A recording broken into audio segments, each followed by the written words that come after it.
6.2 지방선거에서 여당인 한나라당이 사실상 참패했습니다. 정몽준 대표 등 한나라당 지도부는 지방선거 패배에 대한 책임을 지고 사퇴하기로 했습니다. 이명박 대통령은 비상경제대책회의를 주재하고 지방선거 이후 정부는 다시 경제회복과 지속성장에 집중하는 노력이 필요하다고 강조했습니다. 사상 처음으로 국내에서 열리는 주요 20개국 재무장관 중앙은행 총재회의가 오늘 차관회의를 시작으로 사실상 막이 올랐습니다. 주택과 토지의 공시가격 상승 등으로 인해 올해 종합부동산세 부과 대상이 25만 3천여 명으로 집계됐다고 국세청이 오늘 밝혔습니다. 작년보다 4만 명, 약 19%가 증가했습니다. 네, 라스트 성공 전략 2부 시작하도록 하겠습니다. 우리 증시 상승하면서 마감이 됐습니다. 거래소 그리고 코스닥 모두 좋은 흐름이 나왔고요. 특히 코스피 쪽은 1.9%나 오르면서 1660선 위로 올라가는 모습을 보여줬습니다. 외국인들이 시장을 주도했는데 잠시 후에 이에 대한 부분도 한번 샅샅이 저희가 파헤쳐 보도록 하겠습니다. 먼저 시황센터 연결해서 자세한 소식 한번 들어보도록 하죠. 김보람 캐스터 나와주세요. 네, 시황센터입니다. 6월 3일 목요일장이 마감했는데요. 코스피, 코스닥 양시장 모두 상승으로 마감했습니다. 코스피 마감지수 먼저 확인해 보겠습니다. 31포인트 오르면서 1661포인트에 마감했는데요. 오늘 출발은 1643포인트에 출발을 했습니다. 오전 중에 상승폭을 꾸준하게 늘려가다가 오후 들어서는 횡보의 움직임을 보여줬는데요. 마감 임박해서 외국인의 매수 늘려가면서 1660선까지 돌파했습니다. 투자 주체들의 움직임도 한번 살펴보면 외국인들이 지수 상승에 톡톡한 뒷받침 역할을 해줬는데요. 외국인이 2,600억 원 정도 매수하는 반면 오늘 같은 장에서 개인은 차익 실현 매물을 내놓으면서 2,800억 원 정도 매도했습니다. 여기에 기관이 600억 원 정도 매도 흐름 이어갔습니다.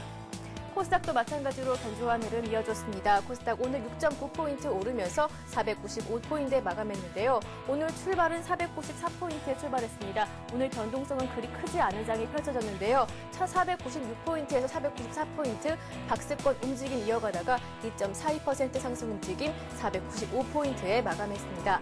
수급 상황도 한번 살펴보면 오늘 개인이 지수의 상승을 이끌어줬는데요. 개인이 400억 원 정도 매수하는 반면 기관이 250억 원 정도, 외국인이 148억 원 정도 매도했습니다.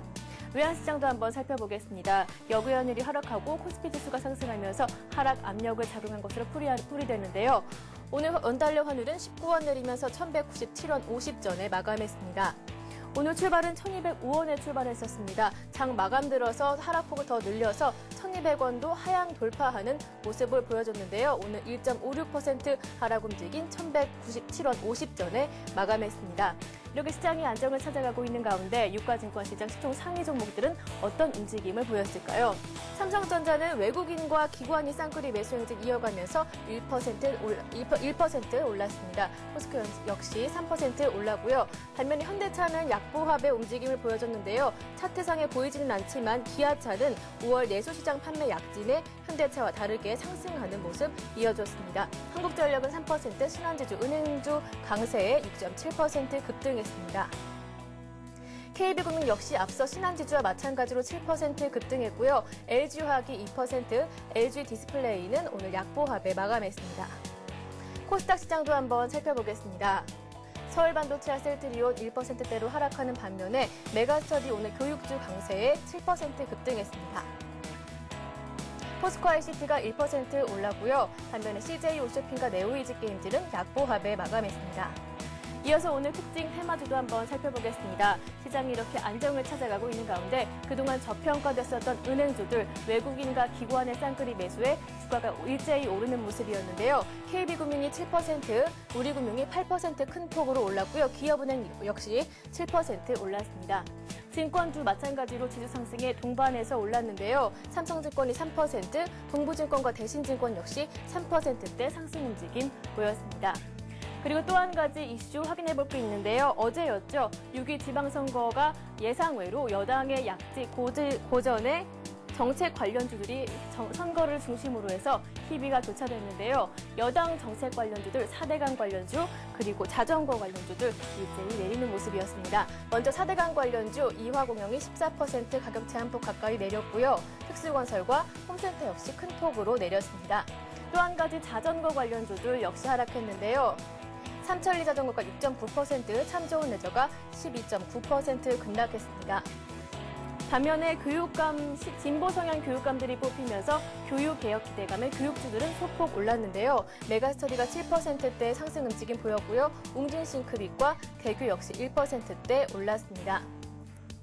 그리고 또 한 가지 이슈 더 있습니다. 다음 주에 월드컵 개막을 앞두고 있는데요. 이에 따라 월드컵 수혜주들이 활짝 웃는 모습이었습니다.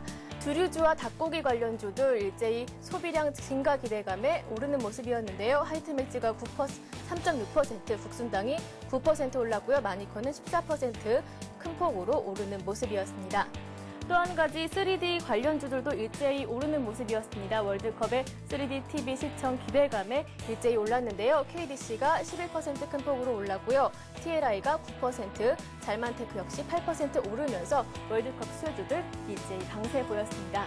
지금까지 마감 시황이었습니다. 월드컵 개막이 일주일 정도밖에 남지 않았다라는 말씀을 들어봤습니다. 앞으로도 많은 분들이 밤을 좀 새실 것 같은데 저도 상당히 기대가 되는 부분이기도 하죠. 일단 우리 증시 오늘 좋은 흐름을 보이면서 마감을 했고 더 구체적인 내용 알아보도록 하겠습니다. SK증권의 김영준 연구원 연결돼 있습니다. 안녕하십니까? 예, 안녕하십니까? 네, 오늘장 특징부터 한번 정리를 해봐야 되겠죠. 코스피가 2% 가까이 올랐어요. 상당히 좋은 흐름이 나왔는데 어떻습니까? 예, 지방선거로 하루 휴장하고 재개장한 증시가 모처럼 강한 모습을 보였습니다. 미 시장의 전일 주택 관련 지표의 개선에 힘입어서 급 반등했다는 소식과 유로화가 여전히 안정을 찾고 있다는 점이 긍정적으로 작용하면서 아침부터 상승 출발하는 모습을 보였었는데요. 선거 이후에 대북 관련 지정학적 리스크가 완화될 것이라는 기대감과 더불어서 주말 미국의 고용 지표를 앞두고 있다는 점도 긍정적으로 작용하는 모습이 아니었나 이렇게 생각이 됩니다. 사실 시장에 악재가 없었던 것은 아니었습니다. G7 국가 중에서 처음으로 캐나다가 기준금리를 0.25% 인상했다는 소식과 미 제조업 경기를 반영하는 6월 ISM 제조업 지수 등의 상승 탄력이 둔화되었다는 점이 일부 부담이 되었다라고 생각이 되는데요. 그러나 일부 이머징 국가를 넘어서서 선진국들도 출구 전략적으로 한 발 다가갔지만 아직까지 미국이나 중국 등 G2 내의 정책적인 선회까지는 여유가 있다는 점이 부각되었다고 생각이 되고요. 더불어서 비록 미 제조업 경기의 회복 모멘텀이 둔화되기는 했지만 회복 기조 자체가 훼손된 것은 아니라는 점이 부각되었다고 이렇게 생각이 됩니다. 업종별로도 오늘 같은 경우 특징적인 면이 많이 좀 나타났었는데요. 중소형주보다는 대형주의 상승세가 확대되었다는 점과 금융, 전기, 가스, 그리고 통신 등 그동안 중장기적으로 소외되었던 업종들이 강세를 보였다는 점이 특징이 아니었나 이렇게 생각이 됩니다. 이는 외국인의 순매수 전환과 더불어서 프로그램 매수 반전 기대가 작용하고 있다라고 생각이 되고요. 더불어서 풍부한 유동성 환경과 경기 회복세의 상승 탄력 둔화 우려가 동반하면서 작용했기 때문에 이런 결과가 나타나지 않았나 이렇게 생각이 됩니다. 외국인들이 조금 주춤했단 말이죠. 오늘 다시 돌아왔는데 이 부분에서 어떤 의미를 찾을 수 있는지 이에 대한 분석도 함께 내려주시죠. 일단 외국인들이 순매수 이틀 만에 하루 정도 매도를 하고 다시 이제 순매수로 재유입되는 모습을 보였었는데요. 이 부분에 대해서는 여러 가지로 평가할 수 있을 것 같습니다. 일단은 대외 변수, 특히 이제 유로존을 기준으로 해서 확대되었던 리스크가 완화되면서 실제 글로벌 금융기관들의 신용경색 부분이 많이 완화될 것이라는 기대감들이 좀 작용을 하고 있는 것 같고요. 이에 따라서 어느 정도는 시장이 안정을 찾아가면서 그동안 매도했던 외국인들이 재차 매수할 수 있다라는 흐름으로 어느 정도 좀 예상을 하고 있는 것 같고요. 더불어서 사실 일본 쪽도 최근 긍정적인 좀 뉴스가 있었다라고 생각이 됩니다. 정치적으로 굉장히 좀 불안한 모습들을 보였었는데요. 향후 총리로 될 것이라고 예상되는 간 나오토 재무상이라든지 이런 분들이 아직까지는 엔화 약세라든지 이런 어떤 기조적인 흐름에 대해서 긍정적인 마인드를 가지고 있는 분들이기 때문에 그러한 부분도 좀 작용을 하면서 엔캐리에 대한 흐름 자체에 대한 기대도 좀 반영이 됐던 것 같고요. 그렇지만 다만 아직까지는 시장이 안정을 찾아가는 단계에서 외국인들이 급격히 순매수로 선회하는 것으로 예상하는 것은 좀 이른 것 같고요. 일단은 매도세가 어느 정도는 완화되었다라는 측면에 관심을 가지고 좀 접근을 해봐야 될 것 같습니다. 수급도 어느 쪽으로 저희가 확실하게 판단을 내리기도 좀 어려운 상황이고 환율 시장도 마찬가지일 것 같다는 생각이 듭니다. 환율이 다시 하향 추세를 보여주고 있는데 오늘 역시 18원 넘게 내리는 모습을 보여줬고요. 리스크가 점차 완화되고 있다는 말씀을 앞서서 해주시긴 했는데 그래도 은행세 도입이라든지 금융 규제 이게 또 환율에 어느 정도 영향을 미칠 수 있을 것 같다는 생각이 드는데 환율 시장에 대해서는 어떻게 생각하십니까? 일단 그 주식시장이 어느 정도 안정을 찾으면서 외국인 매도세가 둔화된다고 했을 때는 원달러 환율의 하락세도 어느 정도는 지속될 가능성이 좀 높지 않나라고 생각이 됩니다. 특히 이제 최근에 보면은 오늘 같은 경우는 이제 1,200원대를 하회하는 모습들을 보이고 있는데요. 일단 그동안의 상승폭이 특히 이제 원달러 환율 쪽에서의 상승폭이 워낙 가팔랐었기 때문에 그 부분들이 반작용은 좀 어느 정도는 감안하고 접근해야 되지 않나 이렇게 생각이 되고요. 따라서 어느 정도는 원달러 환율의 안정은 좀 더 추가적으로 이어질 수 있다라는 시각으로 접근하는 것이 좀 필요하지 않나 이렇게 생각이 됩니다. 네, 알겠습니다. 일단 우리 증시 국내 여러 가지 모멘텀도 있었지만 미국의 영향을 좀 많이 받았었죠.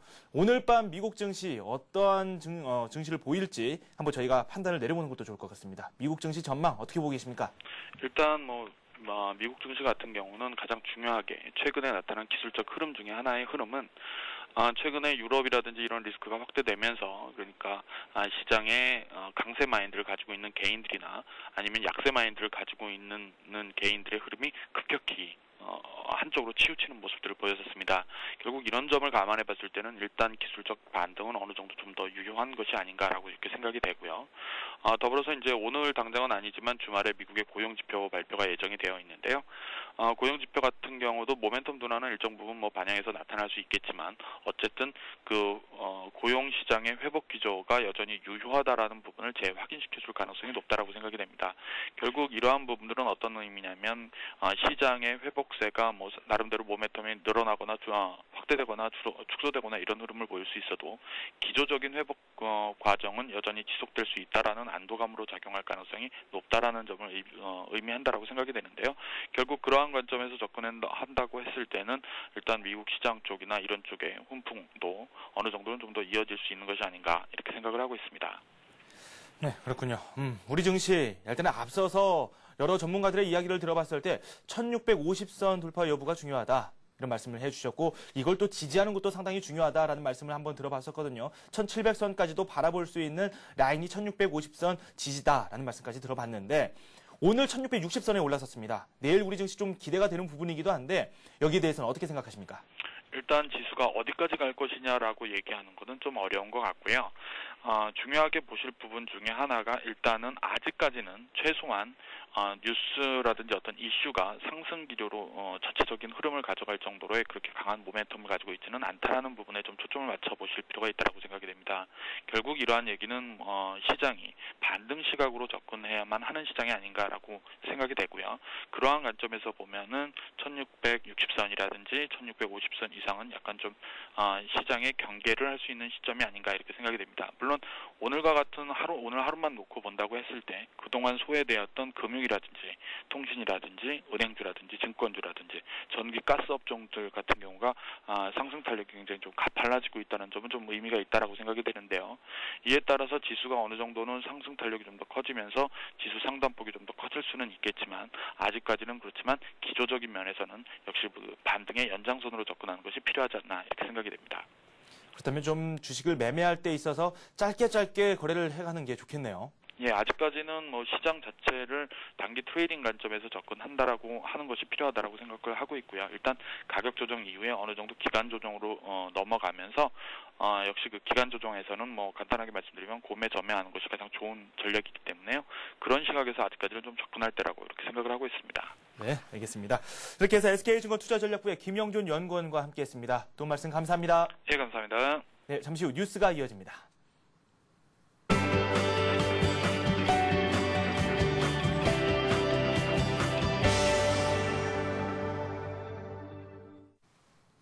이 시각 주요 뉴스입니다. 6.2 지방선거에서 여당인 한나라당이 사실상 참패했습니다. 한나라당은 서울과 경기 등 6개 광역단체장 선거에서 승리했으나 충청권에서 전패하고 텃밭인 경남과 강원에서도 패했습니다. 특히 서울 등 수도권의 시군 구청장 선거에서 한나라당이 대패했습니다. 민주당은 인천과 충남북과 강원, 홍남 등을 석권하며 7개 광역시장 및 도지사를 배출하며 약진했습니다. 정몽준 대표 등 한나라당 지도부는 지방선거 패배에 대한 책임을 지고 사퇴하기로 했습니다. 한나라당은 비상대책위원회를 꾸려 당분간 비대위 체제로 당을 운영해 나가기로 했습니다.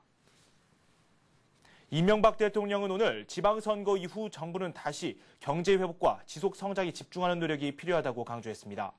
이 대통령은 오늘 청와대에서 비상경제대책회의를 주재하고 경제회복을 위해 각 부처는 힘과 의지를 모아달라고 당부했습니다. 정부는 내년까지 큰 선거가 없기 때문에 경제 분야에 역량을 집중할 계획인 것으로 알려졌습니다. 한편 정정길 대통령실장은 이번 지방선거에 책임을 지고 이 대통령에게 사의를 표명했습니다. 정 실장은 수석 비서관들의 일괄 사의를 만료한 후 본인이 대표로 책임지고 사의를 표한 것으로 알려졌습니다. 사상 처음으로 국내에서 열리는 주요 20개국 재무장관 중앙은행 총재회의가 오늘 차관회의를 시작으로 사실상 막이 올랐습니다.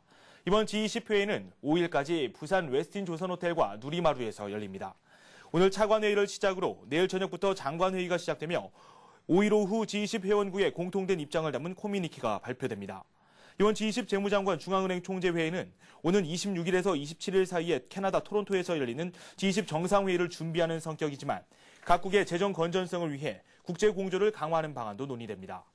아울러 은행세 도입과 출구 전략 등 거시정책 공조 방안이 집중 협의될 예정입니다. 주택과 토지의 공시가격 상승 등으로 인해 올해 종합부동산세 부과 대상이 25만 3천여 명으로 집계됐다고 국세청이 오늘 밝혔습니다. 종부세 납부 대상자는 작년보다 4만 명, 약 19% 증가했습니다. 세목별로는 주택에 대해 20만 2천 명, 토지에 대한 과세 대상자가 6만 4천여 명이었습니다. 이에 따라 종부세 세수도 작년 9,676억 원보다 14% 증가한 1조 1,023억 원에 이를 것으로 국세청은 전망했습니다. 국세청은 정확한 종부세액을 계산해 오는 11월 중순께 개별적으로 고지할 예정입니다. 종부세 납부 기간은 오는 12월 1일부터 15일까지입니다. 증권금융 뉴스입니다. 기업은행은 오는 7일까지 녹색성장산업 대표 종목에 투자하는 녹색성장 비전 2020 주식펀드를 판매한다고 밝혔습니다. 이 상품은 태양전지와 그린카, 자동차전지, LED 등 녹색성장 관련 기업에 투자하며 동양자산운용이 펀드 운용을 담당합니다. 한화증권이 영업활동 강화를 위해 영업총괄기구를 신설하는 등 조직 개편을 단행했습니다. 이번 조직 개편을 통해 한화증권은 영업총괄과 함께 캐피털 마켓 총괄, 리서치본부, 투자전략센터, 러닝센터를 신설했습니다. JP모건은 오늘 MSCI 한국지수에 대한 투자 의견을 중립에서 비중 확대로 상향 조정했다고 밝혔습니다. JP모건은 천안함 사태 등으로 지난 4월 말 이후 코스피 지수가 15%나 떨어졌다면서 국내 최선호주로 현대모비스와 기아차, 신세계, KB금융, 하이닉스 등을 선정했습니다. IBK투자증권이 일본 외환중개업체인 히마라이 증권과 외환마진거래 업무 협약을 체결하고 글로벌 외환거래 시장 진출에 첫 발을 내딛었습니다. IBK투자증권은 추가로 미국 호가 제공업체인 인터뱅크 FX와도 계약 체결을 추진해 일본과 미국을 동시에 아우르는 호가 기반을 구현한다는 방침입니다. 우리 증시가 좋은 흐름을 보여줬습니다. 2% 가까운 상승세를 코스피가 보여줬는데 아시아 지역으로 시선을 돌려보니 우리 증시만 또 이런 건 아니었습니다. 일본 증시가 많이 올랐습니다. 가파른 상승 곡선을 그렸는데요. 3%대 상승하면서 마감이 됐습니다. 9,914선에 머무르고 있습니다. 중국 증시 쪽도 한번 살펴보도록 할까요? 네, 어제 상승을 했었는데 상승폭이 그다지 크지는 않았습니다. 오늘도 역시 비슷한 흐름을 보여주고 있습니다. 0.1% 정도 오르면서 2,574포인트 선에 현재 장이 진행이 되고 있습니다.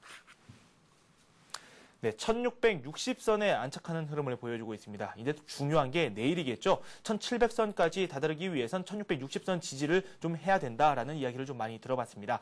하지만 아직까지 불확실성이 조금은 좀 남아있는 상황입니다. 무조건 시장을 맹신하기보다는 리스크 관리에도 조금씩 힘을 쓰는 자세가 필요하다고 생각됩니다. 오늘 저희가 준비한 소식은 여기까지입니다. 여러분 고맙습니다.